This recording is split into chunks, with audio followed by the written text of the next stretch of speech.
Hello loves, today is just going to be a little bit of a sit down updatey vlog again. I don't even know, has it been a week? I feel like it's been a whole week, maybe a little bit longer since I put out my first what's going on update video. Hopefully you guys have been enjoying Vlogoween so far. By the way, I missed one day.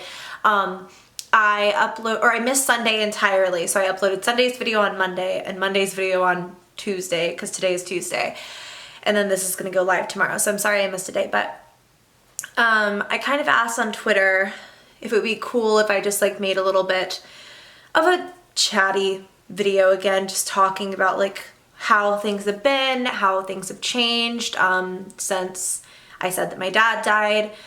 And everyone said yeah, so I am just here, I'm talking. I have a treatment in my hair, I have a treatment on my face. It's like 8 p.m.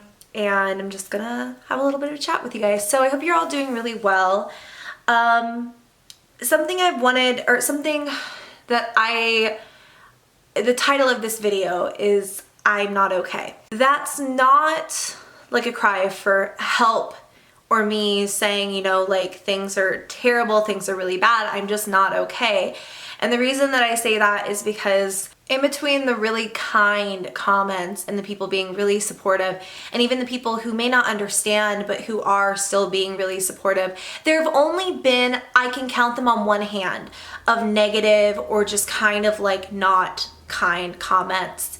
And most of them have been things along the lines of, well, my parent passed away and I'm not acting like you're acting, in terms of, I don't know, getting back into YouTube, talking about it, you know, trying to keep moving forward, not just on social media, but like in my job, in my career. Just like, how can you be okay when this thing happened to you? And some people have asked it more nicely than others, but I wanted to say, like, I'm not okay. I'm not ever going to be the same that I was before my dad passed away, but it doesn't mean that I should stop moving forward. It doesn't mean that I should stop doing things that make me happy, i.e. like YouTube or talking to you guys on social media. Like, this is my job. It is my full-time job. Beyond that, it's the one thing that does like get me out of bed 99% of the time. I've battled with depression for like my entire life, and YouTube is one of the only things that I found that makes me so genuinely happy. My job not only makes me really happy, but this family makes me really happy. And having the support of literally over 1 million people is just incredible to me. It's amazing that I am blessed enough to have that. So I did want to just say that I don't think you're really ever okay again after going through something as serious as losing a parent, losing your best friend, losing your significant other, like whatever it is. My dad was my best friend. My dad was my dad. Like, I've known him my entire life. I've known him for 23 years. This is like a part of me is gone. And all I can do is keep trying to move forward, because that's what my dad would have wanted. That's what I feel like everyone in my life wants. Is just for me to do what I need to do to get to a new normal, if that makes any sense. When I was reading through comments, a lot of the people who did lose their parents told me that you really are never like okay, you're never normal again, you never go back to the way that you were, you just learn how to live in a different way.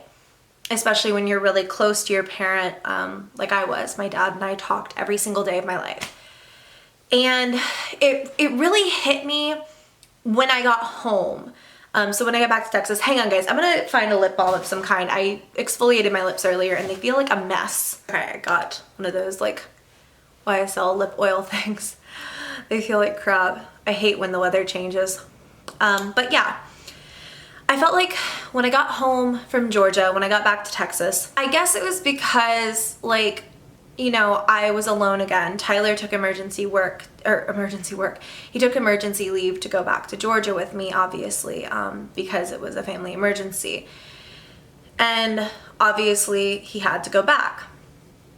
And I realized as I was alone and as I wasn't surrounded by tons of people all of the time, that I wasn't doing as well as I thought I was. That first day being alone was really hard, and I owe everything to my friends who called me that day. Like, I stayed on the phone with one of my best friends for like 3 hours, and he literally got me through the day. There were no distractions except those that I made myself.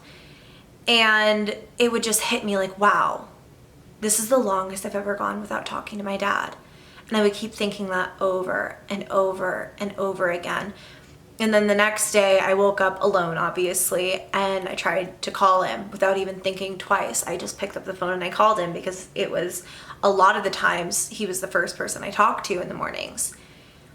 And so it was really hard for it to go straight to voicemail and for me to remember like, oh, his phone is downstairs, like he doesn't, you know, whatever. That was really, really, really hard. I feel like that second day that I was alone was the hardest day so far. And I didn't get out of bed, I didn't eat, I didn't do anything that whole day. I think I may have like put up a video, which again, like, that's why I keep saying like having YouTube, having this, it keeps me on track for something, you know what I mean?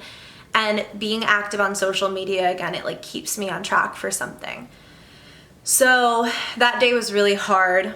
And then I think the day after that was my dad's birthday.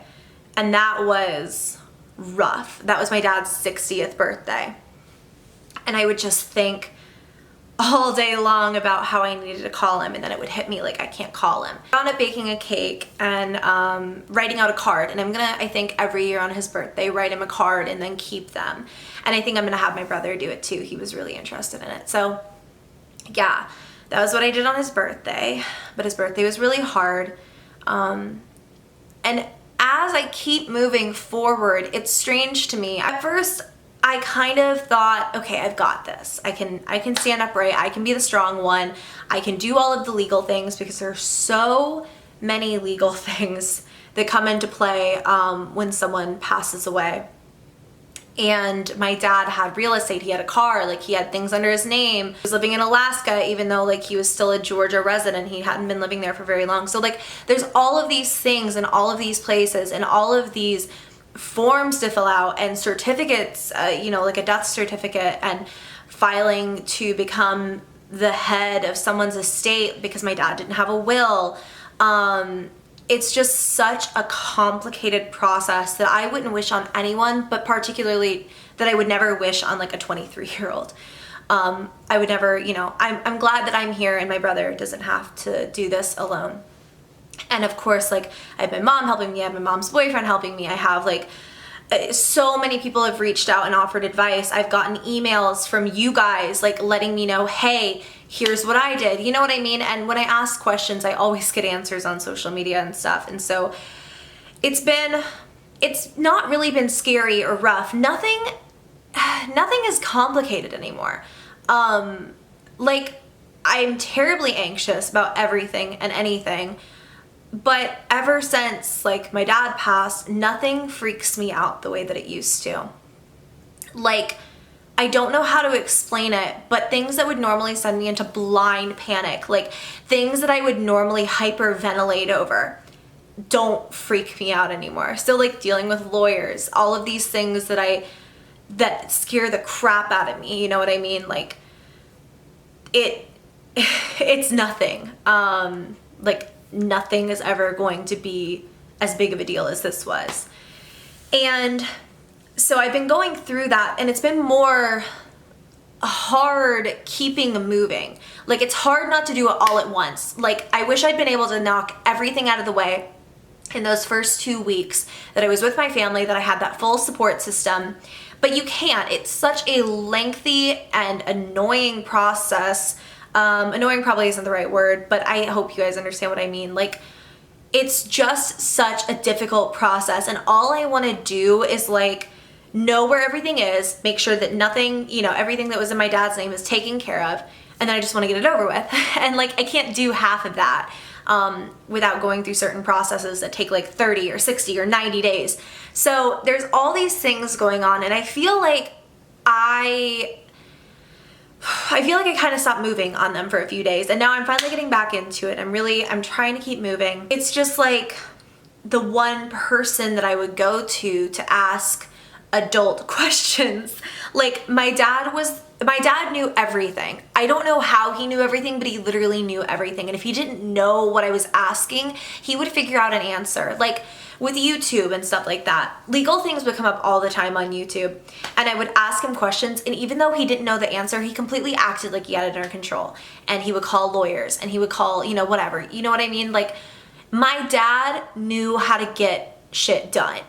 And it's so hard for me now to be like, to not have that, to not have like, I literally thought my dad knew everything, even though he didn't. Wow, I'm sorry. I wasn't planning on getting like super emotional in this. I don't think anyone plans on getting super emotional. That's stupid. But it's really hard not having the one person who literally could solve any problem ever, you know? And beyond that, like not having my dad, like it's the hardest thing ever for 1,000,010 reasons, but it's been really hard with that. But like I said, I'm getting it done, and I don't want to focus on that for too long. What I did want to talk about was like how I'm keeping moving, because I want to keep positive. I want to keep moving, and that's what my dad would have wanted, was for me to keep moving forward. And how I'm doing that is I am getting out of bed every single day, even though some mornings it feels like it's freaking impossible. I will get on my phone and I'll call my mom, I'll call my brother, I'll tweet, I'll do something, and I'll remember there are people in my life who care about me, who want to see me be happy again, and that's what gets me up. And so having Vlogoween was a great, incredible distraction, and I'm not quite done. I do think probably I will be uploading a lot more than I was, mostly because like I said, it is a good distraction, but also because I have canceled all of my travel for the foreseeable future. Like 99% of stuff that I was doing with brands is done now.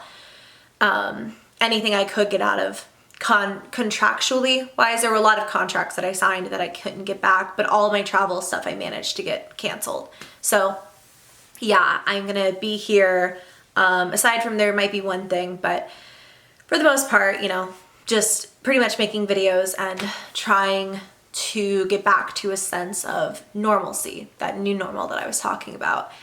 And it's been really helpful to have YouTube. It's been really helpful because my brother is actually planning on moving out here. And it's so strange to me, and I want to talk about this, and I don't want anyone to feel weird about it. I know religion is such a touchy subject, so don't exit out just because I said the word religion. So don't think that. It's just really strange things have happened since my dad died. It literally seems like every time I hit a bump in the road, aside from like the legal stuff that I was telling you guys, and there hasn't been a bump in the road, it's just been like taking time, and this process takes a lot of time. But every time that I hit a bump, every time something goes wrong, even, it's so weird, things seem to resolve themselves. And I don't know how to explain half of this, but I will just start off with the ID. I lost my ID when I was in Washington, D.C., my military ID. I really needed that ID because it's like my insurance card, essentially. If you know anything about the military, like when you have TRICARE, that's your insurance card, is your ID. You know, like I've needed my ID back for a while, and I hadn't filed for a new one. I hadn't like filed a police report or anything like that, or, you know, tried to get a new one yet. And in the midst of all of this, I was like, I really need to get my ID back so I can like go to the doctor when we get back, because I was feeling really sick towards the end of our Georgia trip, like Tyler and I. And out of nowhere, I was sitting on the couch like talking to him about it, and at my mom's house, and I got a notification on my phone that I had like a message request from like noon that day, and it was from someone at the hotel from when I was in DC 2 months later, and they had found my ID and they mailed it to me. And that was really weird. The other thing is my brother really wanted to move in with me, and he kind of couldn't because he'd been working at this job for a while, and he felt like a lot of loyalty to the company. You know, he was friends with the boss, the person who ran the restaurant that he was working at. He felt like he couldn't leave, and then out of nowhere, his restaurant got shut down. So anytime there's even been like a tiny hiccup, it's kind of like resolved itself. There's the thing, my cat, I literally during this was like, I thought I was gonna have to put Ezio down by the time that we got back. In case you don't know, my cat's heart is in failure. We don't know why. I could spend another like $800 on tests trying to figure it out. But all I know is his heart is in failure, and I'm basically like giving him pills. He's been diagnosed with like 3 more months to live.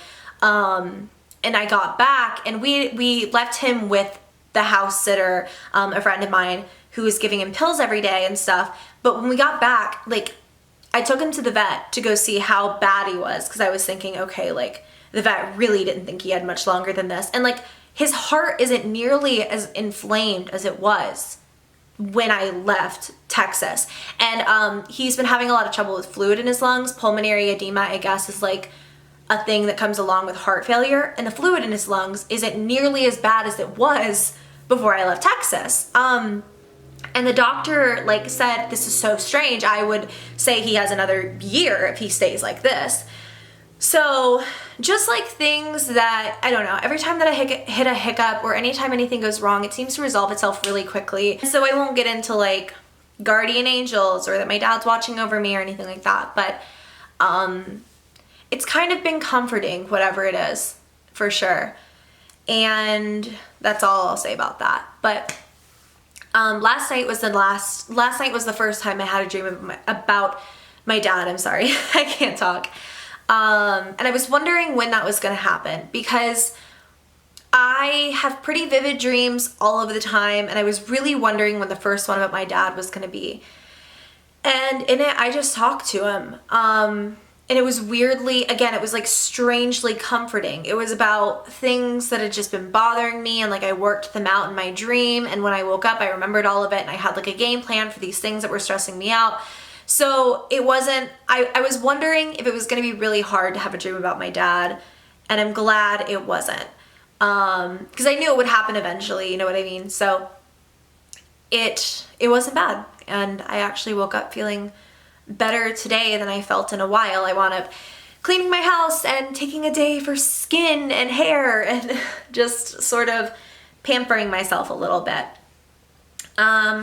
So I'm trying to think if there's anything else. I hope that this is like an okay thing to bring to you guys, because I know it may have been a little bit harder to listen to than my first video. Just because like I went into more detail, obviously. But also, I hope that you know how much it helps me to... That's so weird. That's so weird. I have been looking for that camera charger for like 10 years. Okay, there's my other external battery pack over here on the floor. I don't even remember putting that there. I must have like gone through a box earlier. Long story, because my one battery pack is in here and the charger for that. Okay, whatever. Anyways, because I didn't go into as much detail in my first video, you know, like... This stuff is hard, and it really helps me to talk about it, and it makes me feel not so alone when I am home alone, you know what I mean? Army hours have sucked lately, and everyone I know is Army, and so like Tyler, I think, went to work today at like 11 a.m. and he doesn't get back until 2 in the morning, so he won't even be coming here until, I don't even know, like 3. And like all of my friends are in his unit, and like, so I don't really have anyone to be around right now. And it sucks. And so that's why it's like kind of a great thing that out of nowhere my brother got, this sounds really bad, it's a good thing my brother got fired, but like it puts our plans into hyperspeed of him moving out here, because as opposed to waiting until, like mid-November, he can move out here whenever he wants. So I'm probably going to be going back to Georgia really soon, and just kind of being with my mom and Christian, my brother, for a while. I think I'm going to go to Michigan to my cousin's baby shower, which is going to be really exciting. Something I don't think that I told you guys. I talked here and there about how I was kind of like disowned by my mom's side of the family. Not really disowned, that sounds really crappy. but kind of disown. It's a long story. We fought. No one was great to each other, and I just kind of like backed out of the situation. I'm someone who, like I don't really think anyone on the internet would know about me, is anytime that I get frustrated, and not like frustrated with like, I don't know, like if I'm building IKEA stuff and I get frustrated, I'm not gonna just like walk away. But like things in my life, if I get frustrated, if I get scared, if I think that a situation is bringing me down and making me feel negative, I'll just walk away. I will like literally just leave any situation that makes me feel like crap about myself, or like my time could be better spent somewhere else. And I'm kind of like really, really bad about it. Like I will just stop talking to people, and it's a really crappy way to live, but I've never really known how to do anything else. And granted, I stopped talking to my family when I was like 19, but this whole thing with my dad really just made me realize how stupid it was not to have a relationship with people because of something that happened 4 years ago and is so minuscule. And so I really got to reconnect with them. They came for my dad's service, which meant like I could cry just thinking about how much that meant to me. And because they were my mom's side of the family, and no one was really close to my dad after the divorce. And that divorce, just like my mom and my dad's divorce, kind of like tore everyone apart. Like my dad away from my mom, like I don't know, it was all really hard. So it meant a lot for them to be there, and to be there to support me and to support my mom and to support my brother. And they invited me out for my cousin's baby shower. They, you know, like it just meant a lot. So I'm going to be going out to Michigan for that. And I'm just kind of surrounding myself with family right now, which is not something I've done in a really long time. Like I said, I held a lot of resentment against my mom's side of the family. And honestly, like my mom and I weren't that close for a really long time. And that's why my dad being gone is the hardest thing on planet Earth, because my dad was the one person, when I first moved out, I don't think I really talked to anyone for like 2 years. And I mean, I may have mentioned like my mom on social media, maybe I posted a selfie with her, but like I would talk to my mom like twice, maybe 3 times a year. That sounds really terrible. Maybe a little bit more than that. But like I wasn't close with her. I didn't have any other family. Like it was just me and Tyler and any friends that I chose to surround myself with. And then my dad every single day of my life, every day. Like it's just so strange for him to be gone. But it has made me see that like I really do need to be actively being better to my family. And I need to have these relationships with them and enjoy the time that I have with them. So I think that's all I really wanted to talk about. And this was just kind of like a word vomit. It just means a lot that you guys are like willing to listen to me at times like this. And it means a lot that so many of you, I hate that there are so many people who've also lost their best friend, who've also lost a relative, a parent, whatever, and who can relate. But it really does mean a lot to me when you guys share your stories with me.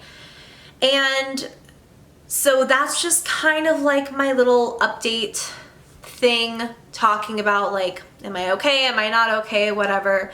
And overall, I keep making plans. I keep thinking I'm going to do this. I'm going to do this. I'm going to do this. And I'm just realizing I really have to take it one baby step at a time. I had my first real like outing since my dad passed, which was I went to Tana's Dallas stop, which was really fun. And it was so nice to have like, that was a great distraction, like being able to see her, being able to see so many of you guys who were like also like people who watched my videos and fans of hers, and it was really cool. But it made me, I don't know, it was really like I had a lot of time to think on the drive home and the drive there and stuff, but on the way back, like it made me see like things are going to keep moving forward, and I just have to keep moving with them. And that's not to say that you know, I'm forgetting about what happened, that I'm moving past it, I'm getting over it. I'm just learning how to move with it. And that's really important to me. So I think that's all I really wanted to say. I love you guys a lot. It means a lot to me that you listen. Like I said, I'm gonna go downstairs and edit this and upload it for tomorrow morning. So yeah, I love you guys. I will see you very soon in another video. By the way, I hope you guys like my sweatshirt. It's from Hot Topic. It just says Neverland on it. It's really cute. What does it say on the bottom? It says, don't grow up, it's a trap. Oh my God, my life. But anyways, yeah, I love you all so, so much. I will see you in my next video. Thank you for listening, and I'll catch you next time. Bye.